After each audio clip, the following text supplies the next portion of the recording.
So ayan mga kalingap, mga kaidsinyan, sa tagal ng inaantay na magkaroon ng bahay si Nanay Rosa, ngayon ay matutupad na. So yon, ang dami ko pang naimpok ng mga video ni Nanay Rosa sa cellphone. So nilagay ko dito dahil ako'y natutuwa na maumpisahan na. So for Nanay Rosa, kita-kita at magkita rin tayo nanay, no? So alam kong masaya ang lahat na nakasuporta kay Papa Eds at lalong masayang masaya si Nanay Rosa. Morning guys! So ngayong araw na ito ay nagayak na sila si Jepoy dahil pupunta na kay Nanay Rosa, di ba? So yon, abang-abangan natin ang paggawa ng bahay ni Nanay Rosa. Good morning sa lahat! Good morning! Yan, Tuesday ngayon. So yun, nagayak na sila JP at sila Tay Bisay at saka si Kier dahil ngayon ang araw ng paggawa ng bahay ni Nanay Rosa. So yun, ayan na ang mga natin. Ito yung gagamitin na saingan, yung ng rice cooker at tulahan. Dito na rin yung mga gamit nila guys. Yan po kasi ang gagamitin doon pag layout kina Nanay Rosa. Ayan. So, yung mga nag-antay, may kalan. Ayan. Palagyan mo yan. Ayan, yung mga nag-antay na kailan maumpisahan ang bahay ni Nanay Rosa. So, ito na. Abangan nyo ang aming design kasi usap kami sa karpintero, medyo na bago pero alam niyo naman siguro ang purma ng aking bahay, ha? Gayahin namin yan. Ako mag-design sa loob para nagtatanong ko rin kasi siyang nakakaalam sa mga sukat-sukat talaga si Kier. Yan, kung kaya ba at may ginagawa na ako rito pero hindi pa ito tapos, pero iguguhit ko ito sa temporary lang ito eh. Iguguhit ko rin ito sa papel. Kaya sa mga tumutulong, maraming salamat po. Ayan po. Yan. Hindi ko pa tinapos kasi may mga pangalan yan dyan, kung ano yan dyan, ano to. Hindi pa yan tapos. Medyo naiba ang design pero anong tawag nun sa model house? Ano? Tawag sa house na yan, yung modern house. Oo. Simple pero Beautiful. ito ang masasabi ko sa inyo. Ito yung kakaibang bahay doon sa lugar nila ni Nanay Rosa. Oh, sana all. Oo. Ayan. At yun, sama-sama kami. Para kay Papa Eds support at wala naman pong problema at nagpapaalam na kami nagpapaalam din tayo kay Daddy Bal. Sabi ni Daddy Bal, sige samahan mo at kawawa man yung bata na yun. Kaya wala po tayong problema sa mga maghahanap sa akin doon kay Daddy Bal. Pasensya na rin po kayo, no? At hindi wala kasing vlog yun eh, pero hindi po ako mahiya magsalita kasi alam na alam po ni Daddy Bal yun. Kaya kay Nanay Rosa, advance congrats, no? Lalo na kay Papa Eds. At sa mga tumutulong kay Nanay Rosa, alam ko mayroon nga rin sa akin kagabi, nag-message na tutulong pero hindi na lang daw siya pabanggit ng pangalan. Salamat po sa inyo, sir.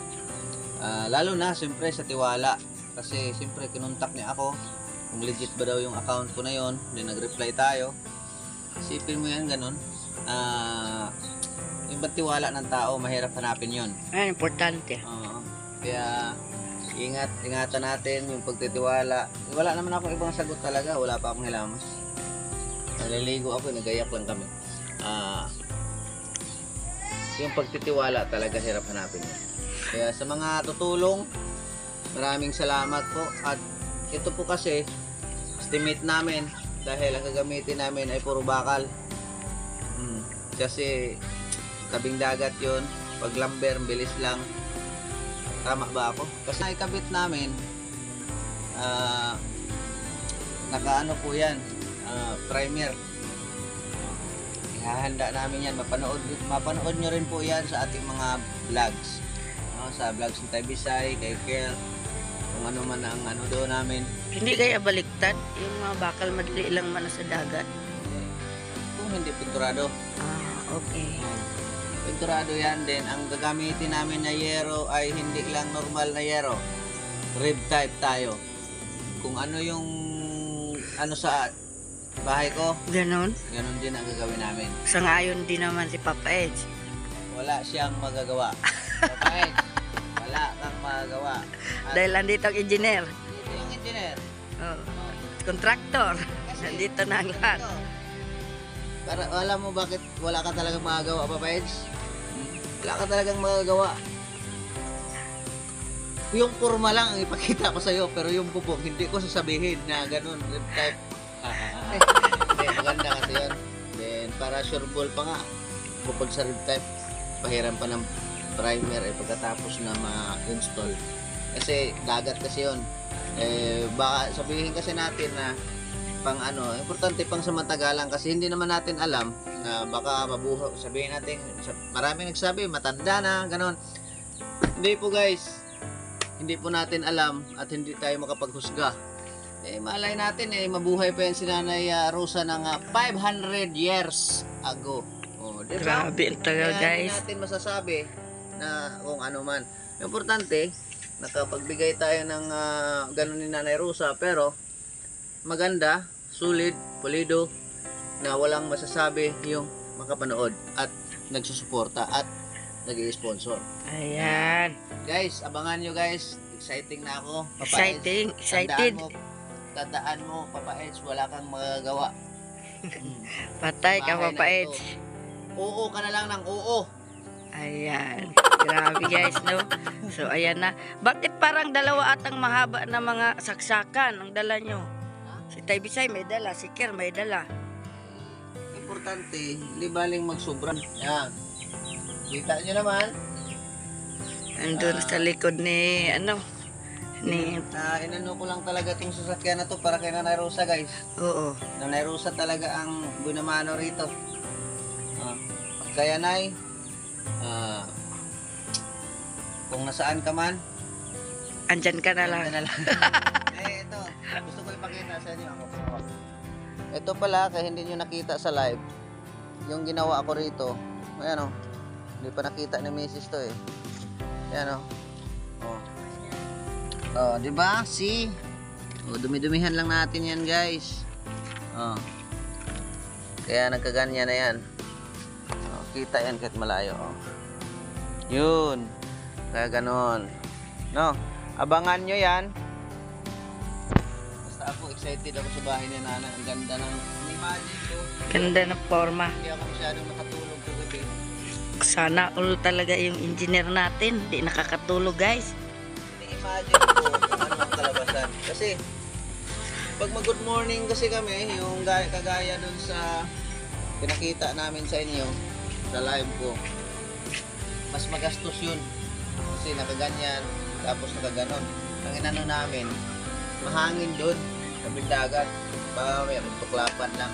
Nakakahiya naman sa inyo, di ba? Kaya ang gagawin namin ganon, pero sabi ko naman, maniwala kayo. Nakita nyo yung forma ng bahay ko? Maniwala kayo. Yun ang gagawin namin. Second floor. Pero hindi pataas kasi mahirap doon sa tabing dagat ay hindi pataas. Pababa. May underground. Maganda na sana ang kwento kanina. Napasukan na naman ng nga hangin. Sensya na po. Sana kayo, ano? Kaya nga. Ito ay katag-isip na po yung lahat. Ayan. Ayan mga kalingap, mga itsinyan. Sa tagal-tagal nating inaabangan na magkaroon ng bahay si Nanay Rosa. So ngayon, atin ang matutungayan. So yun, very thankful po sa mga nag-sponsor. So mag-sponsor pa kay Nanay Rosa. Kasi deserve ni Nanay na magkaroon din ng bahay. Mga kalingap, mga HC. So ayan na ang mga gamit. Nakalagay na. Alam niyo po kung ano na lang inaantay? Yung signal ni Papa Edge. Kung mag-chat siya, ang message na lang niya inaantay nila JP. ready na po ang lahat. Ayan na, oh. Yung ating panday, ayan, nagsulat-sulat na. Ibig sabihin niya, nagpaplano na siya kung anong mga pamilihin pagdating doon sa binyo ni Nanay Rosa. Di ba? So, yun, antabayanan lang natin kung anong klaseng bahay. Dahil darating yung araw, pagpunta doon ni GP ay pupunta din ako, mga kaidse. Gusto ko rin makita, gusto ko rin ma-interview si nanay, kung ano nararamdaman niya. Tulad ng dati na nakasama ako na gusto talaga niya nga magpagawa ang kanyang bahay dahil gusto niyang makaalis-alis. Kaya ayan, maraming salamat po sa inyong lahat. God bless po, shout out po sa lahat ng mga Edsinyan, mga supporter ni Papa Eds, ng Edsi. Kasi alam ko, andyan kayo, mapanood nyo to. At mga kalingap, salamat po. Thank you so much kina Kuya Val at Edna Kalingap Prab at sa ating lahat. At shout out sa ating mga masugid na mga manonood at mga mabuting puso ng mga sponsor. Miss Formosa, Lola Bing, at Nanay Susan, Ate Mala. Thank you so much Ate Nili at Ma'am Rosemary. Thank you so much sa lahat po. Sa mga di ko nabanggit, thank you so much po sa inyong lahat. At yun, Ma'am Nida, pagaling ka na po sa sakit niyo po, Ma'am Nida Halber. Thank you so much guys. Bye-bye. God bless.